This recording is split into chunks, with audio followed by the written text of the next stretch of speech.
내 고치와 재난 곧 습과 탐집을 기억하소서. 내 마음이 그것을 기억하고 내가 낙심이 되오나 이것을 내가 내 마음에 담아 두었더니 그것이 오히려 나의 소망이 되어 싸움은 여호와의 인자와 긍휼의 무궁하심으로 우리가 진멸되지 아니함이니이다. 이것들이 아침마다 새로우니 주의 성실하심이 크시도소이다. 내 심령에 이르기를 여호와는 나의 기업이시니 그러므로 내가 그를 바라리라 하도다. 기다리는 자들에게나 구하는 영혼들에게 여호와는 선하시도다. 사람이 여호와의 구원을 바라고 잠잠히 기다림이 좋도다. 사람은 젊었을 때 멍에를 매는 것이 좋으니 혼자 앉아서 잠잠할 것은 주께서 그것을 그에게 메우셨습니다. 그대의 입을 땅에 티끌에 댈지어다. 혹시 소망이 있을지로다. 자기를 치는 자에게 뺨을 돌려대어 치욕으로 배불릴지어다. 이는 주께서 영원하도록 버리지 아니하실 것임이며 그가 비록 근심하게 하시나 그의 풍부한 인자하심에 따라 긍휼히 여기실 것입니다. 주께서 인생으로 고생하게 하시며 근심하게 하심은 본심이 아니시로다. 아멘. 40대 두 남자가 같은 병을 앓고 있었습니다. 이 두 사람이 다 수술을 앞두고 있습니다. 그런데 그 중에 한 사람은 참 건강하게 보이고 또 한 사람은 너무너무 허약하게 보이는 겁니다. 수술할 의사는 쇠약해 보이는 이 환자의 수술 결과를 염려를 했습니다. 그리고 드디어 두 사람 모두 수술이 이제 시작이 됐습니다. 그런데 수술 결과는 정말 전혀 의외였습니다. 당초에 건강하게 보이던 사람, 아주 좋은 결과를 예상했던 환자는 마취해서 깨어나지를 못했고 오히려 허약했던 사람, 걱정했던 환자는 아주 신속하게 그리고 회복이 됐습니다. 이유는 아주 단순했습니다. 회복된 환자는 자기를 기다려주는 가족이 있었습니다. 내가 살아서 보고 싶은 가족을 봐야지 이런 의욕이 있었습니다. 그러나 깨어나지 못한 이 환자는 자신을 반겨주는 사람이 이 세상에 아무도 없었습니다. 그를 기다리고 있는 것은 하루하루를 날품팔이로 연명해야 하는 그러한 고달픈 현실이 앞에 있었습니다. 그래서 그는 늘 마음속에 살면 뭐해? 그저 일찍 죽어야지. 이대로 가는 게 좋지. 수술 받는 날도 깨어나면 뭐해? 이대로 깨어나지 말고 그대로 가는 게 좋지. 그래서 그는 늘 그런 마음속에 살면서 그렇게 생각을 했어요. 결국은 절망이 그를 죽게 했다는 겁니다. 성도 여러분, 우리가 이 세상을 살아가는 것이 그렇게 만만치가 않습니다. 그러나 우리를 따뜻하게 기다려주는 그런 분이 있습니다. 지쳐있는 우리에게 따뜻한 가슴으로 기다려주시는 엘샤다이 하나님, 전능하신 하나님이 계십니다.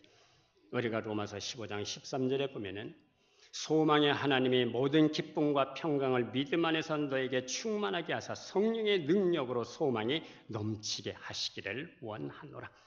소망의 하나님께서 성령의 능력으로 우리에게 소망이 넘치게 하시기를 원하노라. 하나님은 성령의 능력으로 오늘도 우리에게 소망을 주셔서 그 소망이 넘치는 소망으로 살아가기를 원하시는 하나님이십니다. 오늘 우리가 이 본문에 보면은 소망을 말씀하고 있는 내용입니다. 내용은 주전 587년경 이스라엘의 수도 예루살렘은 바벨론에 의해서 완전히 초토화가 됐습니다. 그것은 우연히 일어난 일이 아니었습니다. 하나님을 멀리 떠난 이 백성들에게는 필연적이었습니다. 참새 두 마리가 하늘에서 떨어지는 것이 아니냐? 한 아시리온에 팔리는 것이 아니냐? 참새 두 마리가 떨어지는 것도 하나님의 허락이 있어야 됩니다. 예루살렘이 멸망하고 초토화된 것은 우연한 일이 아니고 하나님을 멀리 떠난 이 백성들의 필연적이었습니다. 젊은이들은 나가 싸우다가 죽거나 포로가 돼서 잡혀갔습니다. 남은 사람들은 유약한 여인들이나 노인들이나 아이들뿐이었습니다. 국권이 무너지고 가정이 파괴됐습니다. 성읍이 불타고 국토가 완전히 초토화가 됐습니다. 국토가 초토화가 되다 보니까 무화과에서 나무에서 무화과 열매를 딸 수가 없어요. 외양간의 양들도 다 소들도 뺏겼습니다.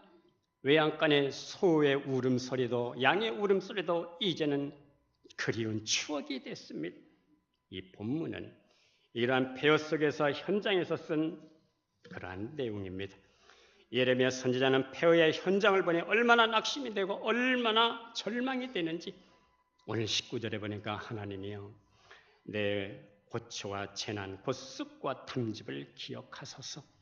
쑥물을 마시면 얼마나 씁니까? 탐즙 곰의 쓸개를 먹으면 얼마나 씁니까? 지난 8월 달에 어느 분이 중국에서 이거 참 몸에 좋은 거라고 하면서 탐즙이 곰 쓸개를 이렇게 가루로 만들어서 주었어요. 숙소에 와서 한번 타 먹어보니까 얼마나 쓴지 딱 한 번 먹고 그 다음 먹질 않아서 얼마나 쓴지 모릅니다.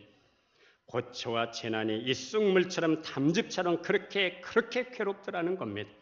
그런데 오늘 보면 21절에 보니까 그것이 오히려 나의 소망이 되어 싸우면 쓴 물과 탐즙 같은 괴로움이 오히려 나의 소망이 되었다고 말씀합니다.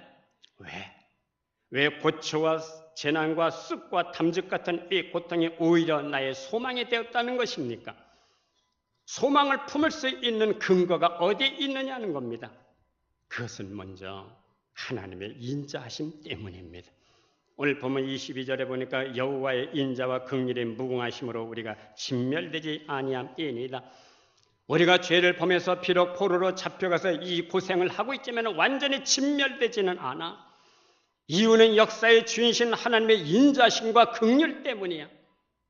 인자 또는 이 자비라고 하는 말을 히브리어로 헤세드라고 그렇게 얘기를 합니다. 이 말은 조건을 초월한 하나님의 사랑을 말하는 겁니다. 어떤 학자는 love in spite of라고 그랬습니다. 그럼에도에 불구의 사랑, 조건을 초월한 사랑, 이해를 초월한 사랑이 있기 때문에 이 절망 속에서도 우리는 소망을 갖고 살아간다 하는 것이 오늘 이 본문의 메시지입니다. 이 사람들이 주고받는 사랑은 이 조건적인 사랑이 참 많습니다.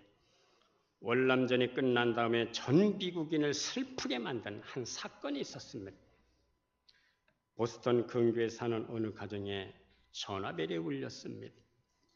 월남전에 참여했던 아들이 미국 캘리포니아에서 부모에게 건 전화였습니다. 아버지, 제가 드디어 돌아왔습니다. 그래, 언제 오니? 빨리 왔으면 좋겠다. 그런데 아버지, 한 가지 부탁이 있어요. 놀라지 마세요. 제 친구가 전쟁에서 오른쪽 눈을 잃었고 오른쪽 팔을 잃었어요. 그리고 오른쪽 다리도 잘려나갔어요. 그런데 이 친구가 갈 데가 없어요. 그래서 이 친구를 좀 집으로 데리고 갔으면 하는데요. 그래, 데리고 와라. 며칠 함께 지내자꾸나. 그런데 아버지, 며칠 머무는 것이 아니라 제가 이 친구하고 계속해서 같이 살았으면 좋겠는데요. 그래, 며칠은 괜찮겠지만 아마 계속 같이 살면 우리 모두가 고통을 당할 것이고 아마 귀찮아질 것이야. 아들은 아무런 대답 없이 전화를 끊었습니다. 사흘이 지나고 나흘이 지나도 아들에게 소식이 없었습니다. 그런데 다시 전화벨이 울렸습니다. 청년 하나가 자살을 했는데 아무래도 소지품을 조사해 보니까 당신의 아들인 것 같습니다. 달려가 보니까 정말 오른쪽 눈이 없어. 오른쪽 팔이 없어. 왼쪽 다리가 없습니다. 바로 아들이었습니다. 부모의 마음을 확인하는 순간 부모 앞에 나타날 수가 없었다는 겁니다. 이처럼 인간 세계에서 최고의 사랑이 부모의 사랑이라는 이런 것들도 때로는 조건적이고 타산적인 것이 많아요. 그러나 하나님의 사랑은 조건을 초월하고 지속적인 사랑입니다. 초월적인 사랑은 예수 그리스도 독생 성자 예수를 우리에게 보내주셔서 십자가를 지게 하시고 우리의 죄를 사해 주시고 부활하시고 지금은 하나님 우편에 앉아 계셔서 원하는 자에게 기도하는 자에게 성령을 부어주시는 것이 하나님의 초월적인 사랑입니다. 그리고 지속적인 사랑은 요한복음 13장 1절에 보면 세상에 있는 자기 사람들을 사랑하시되 끝까지 사랑하시느니라. 끝까지 사랑하시는 그 사랑이 바로 지속적인 그러한 사랑입니다.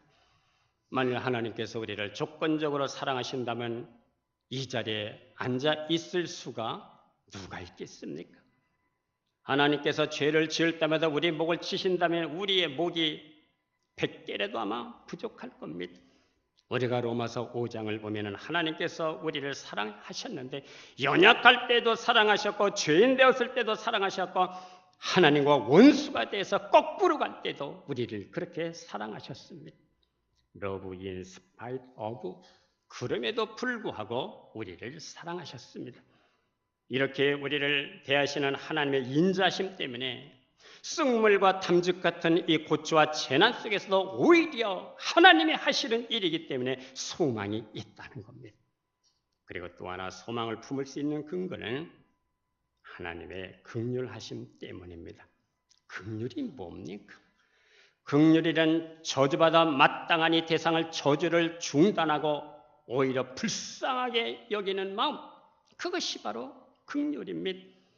하나님을 멀리 떠난 백성 입술은 주를 경외하나 마음은 하나님을 멀리 떠난 이 백성 그들은 하나님의 백성으로 살기를 거부를 했습니다.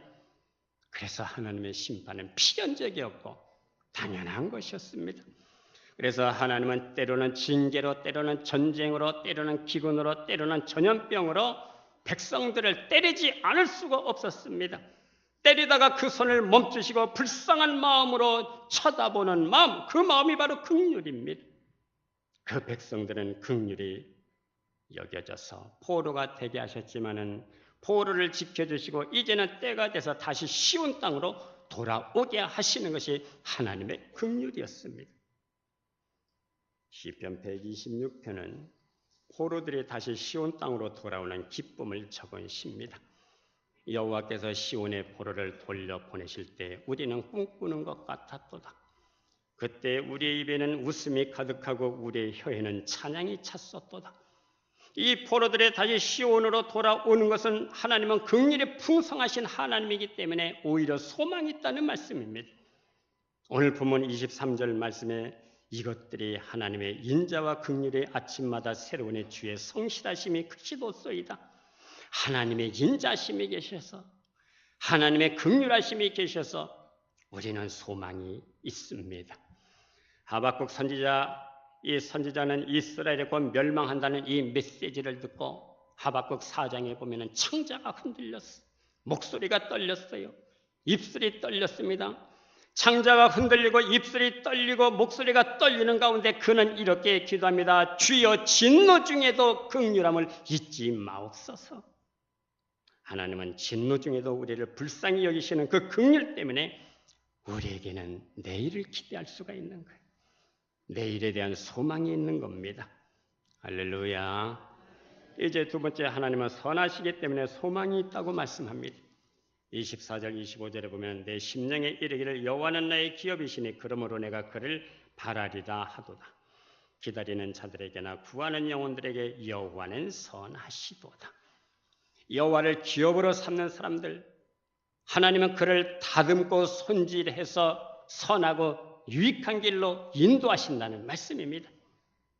하나님의 사람은 언제 만들어지는가 했을 때에 하나님의 사람은 아주 외로운 시간에 만들어집니다. 하나님은 하나님의 사람을 쓰시기 위해서 광야로 때로는 내몰 때가 종종 있습니다. 우리가 성경에서 또 보면 큰 믿음, 위대한 믿음은 바로 여기서 만들어지는 겁니다. 믿음이 무엇입니까? 내 삶과 죽음을 그분이 다스린다고 해서 그분에게 맡겨드리는 겁니다. 믿으면 사는 것도 하나님 앞에 맡겨드리는 것이고 죽는 것도 하나님 앞에 맡겨드리는 겁니다. 노아가 퇴폐한 이 사회에서 방주를 만드는 시간은 120년 동안 정말 외로운 시간이었어요. 모세도 이 지명 수배자로, 이 도망자로 인생을 살아갈 때 40년의 시간은 정말 외로운 시간이었어요. 다윗도 사울의 칼날을 피해서 산으로 굴러 도망다니면서 이 15년이라고 하는 세월은 정말 괴롭고 외로운 시간이었어요. 이렇게 절박하고 외로운 시간이야말로 철저하게 주님을 찾을 수밖에 없는 그런 시간입니다. 야곱도 홀로 남은 시간에 무너지고 깨지고 부서지고 그래서 새롭게 이스라엘로 태어나게 됩니다. 우리가 사울과 다윗을 비교해 보면은 저 나름대로 이렇게 정리가 됩니다. 이스라엘 초대 왕은 사울입니다. 사무엘상 1장에 보면 아주 키가 컸어요. 남보다도 어깨 위, 머리 위가 하나 더 붙은 것처럼 아주 키가 컸어요. 그리고 아주 잘생겼어요. 아주 준수했습니다. 그는 기스의 아들 아버지의 심부름으로 잃어버린 나귀를 찾아 헤매다가 나귀를 찾는 것도 도무지 자기 힘으로 찾을 수가 없어서 선지자의 도움을 받자. 그리고 그 말씀을 믿었던 겸손한 사람이었습니다. 그가 왕으로 추대를 받았을 때도 부끄러워서 짐 뒤에 숨었던 그러한 사람이었어요. 그런데 그가 왕이 된 다음에 변질이 되었어요. 처음 마음을 잃어버렸습니다. 제사는 제사장만이 할 수 있었는데 사무엘 선지자를 무시하고 자기가 직접 제사를 드렸습니다. 아멜렉과의 전쟁에서 모든 것을 진멸하라는 하나님의 음성을 들었으면서도 그 말씀을 무시하고 물질에 대한 어떤 탐심 때문에 그래서 말씀을 온전하게 순종하지 못했습니다. 다윗을 죽이겠다고 15년의 세월을 왕으로서의 의무와 사명을 잃어버리고 칼부림의 세월을 보냈습니다. 그러면 사울은 왜 몰락했을까 했을 때에 그에게는 광야 체험이 없었다는 겁니다. 광야가 어떤 곳입니까? 광야는 실로 연단과 실은 하나님과 더불어 살아가는 이 방식을 배워나가는 것이 바로 광야입니다. 광야는 물이 없어요. 농사를 지을 수 있는 땅 한 평이 없습니다. 오직 하늘만 바라봐야 됩니다. 광야에서 밥상을 차릴 수가 없습니다. 인간이 아무리 유능해도 그 유능을 쓸 수가 없습니다. 아무리 인간의 학식이 많고 재능이 많아도 그 재능에 가치가 없는 것이 바로 광야입니다. 세상은 노력하면 된다고 합니다. 그러나 광야는 인간이 아무리 노력해도 살 수가 없는 곳이에요. 그러니 불기둥과 구름기둥으로 인도하시는 하나님의 손을 바라볼 수밖에 없어요. 제로 상태에서 100% 하나님만 의지할 수가 그럴 수밖에 없어요. 아무리 땅을 파도 물이 나오지 않습니다. 하나님이 주시지 않으면 죽을 수밖에 없습니다. 그래서 하나님을 찾을 수밖에 없습니다. 양식을 주시는데 만나도 주시는데 매일매일 거두어드려야 됩니다.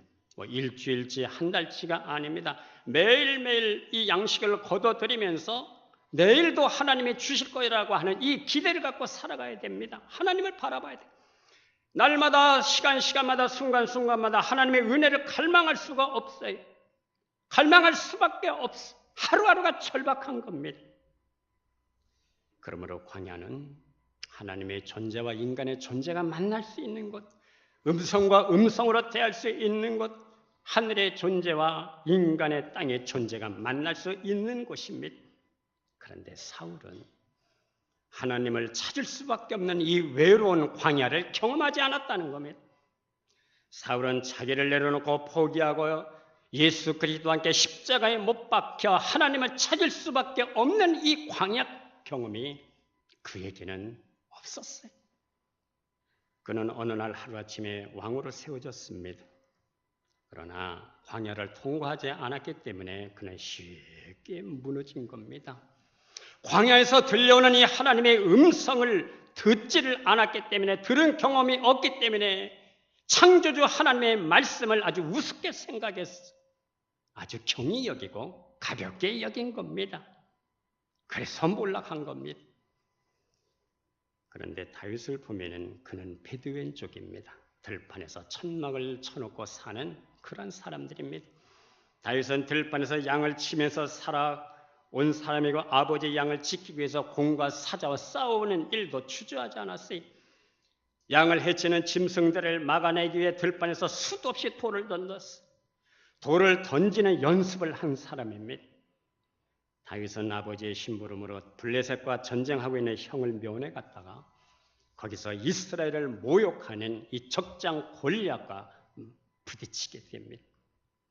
골리앗은 갑옷, 활과 창을 들었지만 다윗은 양을 지키려고 가지고 다니는 돌멩이가 그게 전부였어요. 세상 법칙으로 보면은 이게 게임이나 되겠습니까? 등치로 보나 전략으로 보나 가지고 있는 무기로 보나 이게 게임이 안 되는 겁니다. 그러나 다윗은 너는 칼과 창과 담창으로 나오지만 나는 만군의 여호와의 이름으로 네가 모욕하는 이스라엘 군대 하나님의 이름으로 네게 나아가노라. 여호와의 구원이 칼과 창에 있지 아니함을 이것으로 내가 알게 하겠다. 그래서 앞으로 질주하면서 가속을 붙여서 주머니 속에 있는 돌을 집어 던졌습니다. 그 돌이 얼마나 빠른 속도로 세게 날아갔는지 성경에 보면은 그 돌이 이마를 치고 이마에 박혔다고 했습니다. 그래서 골리앗이 쓰러졌습니다. 던진 돌이 박힐 정도의 그 실력과 그 정확성, 이것은 어디서 배운 겁니까? 하루아침에 된 겁니까? 다 들판에서 아버지의 양을 치면서 곰이 왔을 때, 사자가 왔을 때 갈고 닦은 실력이 아주 몸에 밴 것입니다. 어느 날 갑자기 생긴 그러한 실력이 아닙니다. 아버지의 양을 지키는 그 충성스러움이 그가 왕이 됐을 때 하나님께 대한 믿음과 헌신과 충성으로 그렇게 나타난 겁니다. 한마디로 다윗에게는 들판이 있었어. 외로운 광야가 있었습니다. 거친 들판 외로운 광야에서 다윗은 하나님을 바라보고 하나님을 신뢰하며 하나님을 믿는 사람으로 다듬어지고 그렇게 만들어져간 그런 사람이에요. 찬바람 비바람 다 맞으면서도 이 외로운 시간에 하나님을 찾고 하나님을 노래하고 하나님을 만나면서 하나님의 사람이 만들어져가는 겁니다. 성도 여러분, 시간 순간순간 날마다 하나님의 사람으로 하나님의 전사로 만들어져 갈 수 있기를 주의 이름으로 축복합니다. 눈과 비바람이 심하기로 이름난 롯기 산맥에는 수목 한계선이 있다고 합니다. 그 이상 올라가면 나무도 풀도 자랄 수가 없다고 그래요. 그래서 이 수목 한계선 위쪽에는 무릎 꿇은 나무만 겨우 자라고 있다고 합니다. 워낙 춥고 바람이 세기 때문에 나무가 무릎을 꿇은 것처럼 구부정하게 자라기 때문에 붙여진 이름입니다. 그런데 이 무릎 꿇은 나무는 세계에서 가장 좋은 악기를 만들어내는 재료가 된다고 합니다. 매서운 이 추위와 강한 바람을 이겨내는 견고한 나무이기 때문입니다. 우리나라로 말할 것 같으면 아주 박달나무같이 아주 그렇게 단단하다는 겁니다. 오늘 본문에 습과 담점으로 고통을 겪는 현실이지만은 여호와는 나의 기업이시네. 할렐루야. 여호와는 나의 기업이시네. 하나님을 기업으로 삼고 본업으로 삼고 하나님의 은혜를 기다리고 하나님의 은혜를 구하는 영혼들에게 하나님은 선하시도다. 쑥과 담즙과 이것을 경험하면서 영계가 뚫어지게 되더라는 겁니다. 그동안 해석이 안 됐던 일들이 이 경험을 통해서 기도의 사람이 되고 하나님의 전사가 돼서 이제는 해석이 되는 사람이 되더라 하는 겁니다. 우리를 다듬고 손질해서 선한 길로 인도하시는 그 하나님을 의지할 수 있기를 주의 이름으로 축복하고 기원합니다. 성도 여러분, 때를 따라 돕는 은혜를 얻기 위해서 은혜의 보좌 앞에 담대히 나가서 지성소 앞까지 나가서 주님의 음성이 들려질 수 있는 귀가 열리고 눈이 열리고 하나님의 세계가 열려지는 우리 심령들이 될 수 있기를 주의 이름으로 축복합니다. 이제 세 번째, 영원히 버리지 아니하기 때문에 소망이 있습니다. 오늘 보면 29절에 보니까 그대의 입을 땅에 티끌에 댈지어다 혹시 소망이 있을지로다. 30절 보니까 자기를 치는 자에게 뺨을 돌려대어 치욕으로 배불릴지어다. 이는 주께서 영원히 버리지 아니하실 것임이며 입을 티끌에 댈지어다. 이게 무슨 뜻입니까? 바벨론 관리들이 이스라엘 백성을 때리는데 세워놓고 때리는 게 아니에요. 엎드리게 해놓고 때리는 겁니다. 한 대씩 위에서 때릴 때마다 아이쿠 하면서 엎어져. 그러다 보니까 입에 티끌이 묻어요. 흙이 묻는다 그런 뜻입니다. 그러나 이러한 수모를 당해도 네 잘못을 생각하고 회개하면 오히려 소망이 있다는 겁니다. 이유는 주께서 영원토록 버리지 아니하시는 이 약속 때문입니다. 예수님께서 십자가에 못 박히실 때에 좌우 우편에 강도와 같이 못 박혔어요. 한 사람은 끝까지 원망하고 예수님을 비난했지만은 또 한 사람은 같은 강도 짓을 했지만 회개하고 예수님께 자기 영혼을 부탁했습니다. 주여, 당신의 나라 갈 때 나를 기억하소서. 그때 예수님은 네가 오늘 나와 함께 낙원에 있으리라. 그는 회개하고 낙원으로 들어갔습니다. 회개하고 잘못을 뉘우치는 사람, 비록 입이 땅에 닿는 징계가 있지만은 그것은 바벨론 사람이 하는 것이 아니라 그 뒤에 역사를 주장하시는 하나님이 하시는 일이기 때문에 그것이 오히려 소망이 있다는 겁니다. 성도 여러분, 하나님이 하시는 일에는 오늘 내게 징계 같지만 소망이 있는 것을 믿으시기를 바랍니다. 이유는 하나님이 하시기 때문입니다.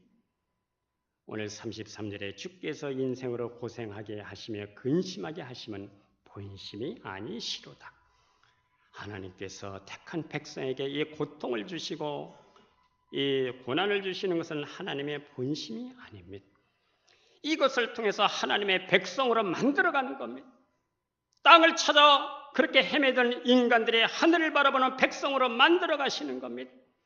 허영에 들떠 매여있는 사람들에게 진리를 알게 하시고 이 세상이 다가 아니고 이 세상이 끝난다면 영원한 세계가 펼쳐진다는 이것을 알게 하시고 탐심과 욕심에 매여 사는 사람들에게 영혼을 알게 하시고 육체에 매여 사는 사람들에게 성령의 사람으로 성령의 소욕으로 살아가는 사람으로 만드시기 위해서 잠깐 동안 이 고통을 허용하셨지만은 이것이 본심이 아니라는 겁니다.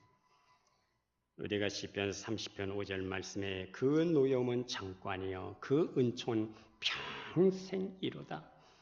저녁에는 울음이 기숙할지라도 아침에는 기쁨이로다. 성도 여러분, 우리는 마지막 순간까지 하나님의 사람으로 살아갈 수 있기를 축복합니다. 성령의 사람으로 살아갈 수 있기를 기원합니다. 하나님을 만나고 그리스도 예수 안에서 소망의 하나님으로 말미암아 소망을 품고 세상을 돌파하며 나를 이겨내며 하나님이 하시는 일에게 여기에 소망이 있다. 소망을 걸고 살아갈 수 있는 주의 권속들이 다 될 수 있기를 축복합니다. 기도하겠습니다. 하나님 아버지, 하나님은 인자하신 하나님이시기 때문에 선하신 분이기 때문에 영원히 우리를 버리지 아니하시기 때문에 우리는 어려움 속에서도 소망이 있는 줄로 믿습니다.